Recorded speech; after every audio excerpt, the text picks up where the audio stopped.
ألا لله الدين الخالص۔ رسول خدا کی لسان زبان مبارک سے حسن کا پتہ چلے گا کہ حسن کون ہے۔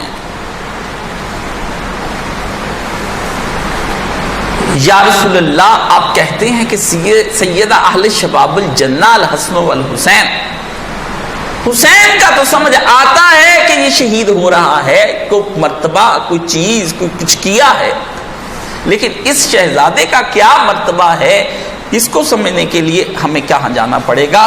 یہی حدیث اس شہزادے کے مرتبے کو واضح کرے گی کہ شہزادہ، یہ حدیث تعین کرے گی کہ فضائل حسن دراصل کیا ہیں، یہ بتائے گی یہ حدیث۔ لیکن آپ کو پتا ہے اس دور میں بھی شیعہ امام حسن علیہ السلام سے ناراض تھے، اور اس دور میں بھی شیعہ امام حسن علیہ السلام سے ناراض ہیں۔ خبر ہم سب کی لیں گے، جو اہل بیت کی کہیں طرح سے بھی قدر کم کرے گا چھوڑیں گے ہم اس کو نہیں، چاہے وہ شیعہ ہے، سنی ہے، ناسبی ہے، رافضی ہے، بریلوی ہے، دیوبندی ہے، اہل حدیث ہے، عباسی ہے، زیدیہ ہے، جعفریہ ہے، نقویہ ہے، غالی ہے، نصیری ہے، یزیدی ہے، ہم نہیں چھوڑیں گے کسی کو، کیونکہ ان سب نے کہیں نہ کہیں سے امام حسن علیہ السلام کا حق مارا ہے۔ میں امام حسن کا حق تو نہیں مرنے دوں گا۔ حق فاطمہ پر گفتگو کرنے والے حق حسن پر گفتگو کیوں نہیں کرتے ہیں؟ کیوں؟ یہ کہتے ہیں کہ انہوں نے جس کے ہاتھ پر بیعت کی تھی ان کو شرم آتی ہے، اس لیے امام حسن جب صلح کر لی امام حضرت معاویہ کے ہاتھ پر، تو ایک آدمی ملا، کہنے لگا السلام علیکم یا آل المومنین، اے مومنوں کو شرمندہ کرنے والے، تجھ پر سلامتی ہو۔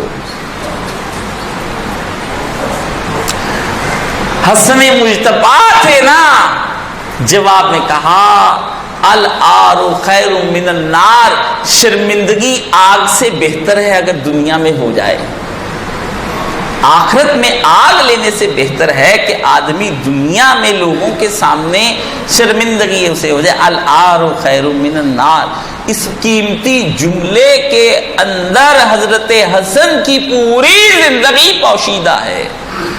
اگر وہ یہ تانا نہ دیتا امام حسن کو تو امام حسن کبھی بھی یہ جملہ نہ فرماتے، اور ہم آج توبہ کے دروازے پر نہ کھڑے ہوتے۔ ہمیں سمجھ نہ آتا کہ امام حسن کہنا کیا چاہتے ہیں۔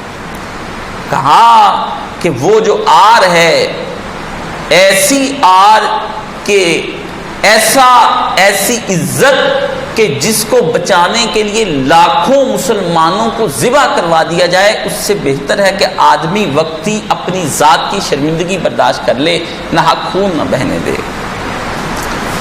آپ کو اقدام علی اور اقدام حسین میں مماثلت نظر آئے گی کہ دونوں جنگ کر رہے ہیں، اقدام حسن میں کچھ نظر نہیں آئے گا۔ اور ناسبی جتنا امام حسن کو استعمال کرتے ہیں، حضرت علی کے خلاف اتنا شاید کسی کے خلاف نہیں کرتے، بیٹے کو ہی باپ کے خلاف استعمال کرتے ہیں،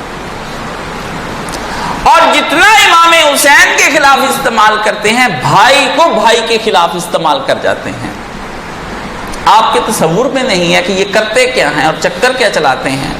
اس لیے جب ساری تاریخ اسلامیہ لکھی جاتی ہے، اس ساری تاریخ اسلامیہ کے اندر 2 صفحے بھی حضرت حسن پر نہیں لکھے جاتے ہیں۔